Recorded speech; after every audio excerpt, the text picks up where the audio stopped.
అందరికీ నమస్కారం.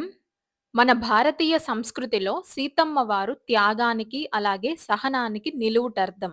నేటి కాలంలో చిన్నా చితకా కారణాలతో విడిపోతున్న జంటలకు సీతారాముల జీవితం ఒక మార్గదర్శకం.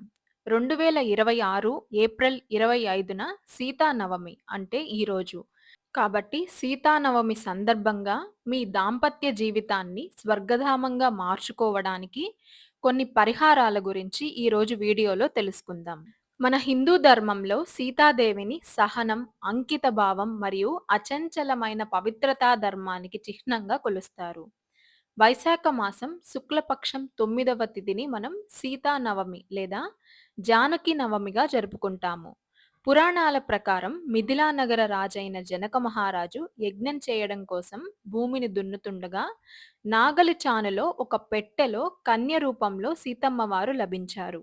కాబట్టి ఈ పవిత్ర పర్వదినాన్ని ఏప్రిల్ 25వ తేదీ అంటే నేడు భక్తులు భక్తి శ్రద్ధలతో జరుపుకోవాలని కోరుకుంటూ, నేటి ఉరుకులు పరుగుల జీవితంలో చిన్నపాటి విభేదాలకే బంధాలు బీటలవుతున్నాయి. అహంకారం, అవగాహన లోపంతో దంపతుల మధ్య దూరం పెరుగుతుంది. ఇలాంటి పరిస్థితుల్లో సీతానవమి రోజున కొన్ని ఆధ్యాత్మిక పరిష్కారాలు, అలాగే పరిహారాలు ఉన్నాయి. ఇవి చేయడం వల్ల గృహంలో మళ్ళీ శాంతి, ప్రేమ వెల్లివిరుస్తాయి. అవేంటంటే మొదటిది అలంకరణ వస్తువులు దానం చేయడం. పెళ్ళైన ప్రతి స్త్రీకి అలంకరణ వస్తువులంటే ఎంతో మక్కువ. సీతానవమి రోజున సీతమ్మ తల్లికి పూజ చేసినప్పుడు 16 రకాల అలంకరణ వస్తువులను అంటే కుంకుమ, గాజులు, మెట్టెలు, కాటుక, గోరింటాకు ఇలాంటివి అమ్మవారికి సమర్పించి పూజ పూర్తయిన తర్వాత ఆ వస్తువులను మంగళప్రదంగా భావించి మరో సుమంగలికి దానమివ్వాలి. ఇలా చేయడం వల్ల భార్యాభర్తల మధ్య కలహాలు తొలగిపోవడమే కాకుండా ఆయురారోగ్యాలతో వర్ధిల్లుతారని మన పురాణాల్లో పేర్కొన్నారు. రెండవది మంత్రజపం.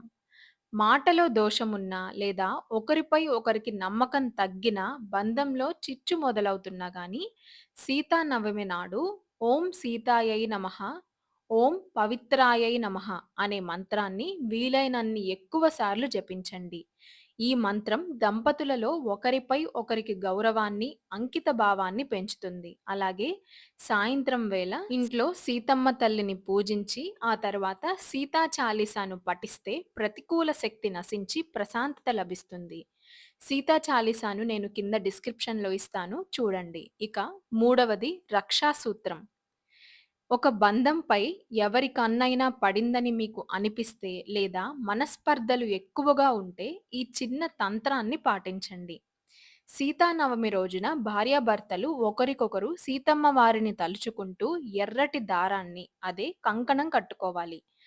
అనంతరం తల్లికి ఎర్రని పూలతో అలంకరణ చేయాలి. ఇది కేవలం ఒక దారం మాత్రమే కాదు. ఇద్దరి భావోద్వేగాలను కలిపి ఉంచే రక్షణ కవచంలా పనిచేస్తుంది. ఆ తర్వాత నాల్గవ పరిష్కారం త్వరగా పెళ్లి కావాలంటే పసుపు కొమ్ముల పరిహారం. ఇదేంటంటే వివాహ ప్రయత్నాలు ఫలించక ఇబ్బంది పడేవారు లేదా పెళ్లి తర్వాత అదృష్టం కలిసి రావడం లేదనేవారు ఈ పరిష్కారాన్ని పాటించొచ్చు. పసుపు రంగు వస్త్రంలో 7 పసుపు కొమ్ములను మూటగట్టి సీతమ్మ వారి పాదాల వద్ద ఉంచాలి.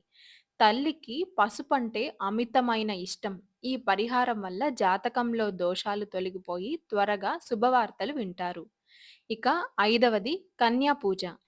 సీతమ్మ వారు కన్య రూపంలో జనక మహారాజుకి లభించారు. కాబట్టి ఈరోజు చిన్న పిల్లలను, కన్యలను ఇంటికి పిలిచి వారికి భోజనం పెట్టి, సాక్షాత్తు అమ్మవారికి సేవ చేసినట్లు వారికి పండ్లు లేదా దక్షిణ, బట్టలు ఇచ్చి ఆశీర్వాదం తీసుకోవడం వల్ల ఇంట్లో కష్టాలు, దరిద్రాలు సకలం తొలగిపోతాయి. కాబట్టి ఈ 5 పరిష్కారాలలో మీకు ఏ పరిష్కారం వీలైతే, మీకు ఏది తోస్తే ఆ పరిష్కారాన్ని పాటించి మీకున్న సమస్యలన్నిటికీ పరిష్కారం దొరకాలని ఆ సీతమ్మ తల్లిని కోరుకుంటూ, అలాగే అన్నిటికన్నా ముఖ్యమైన విషయం సీతమ్మ మనకు నేర్పించే గొప్ప పాఠమే ధైర్యంగా ఉండడం.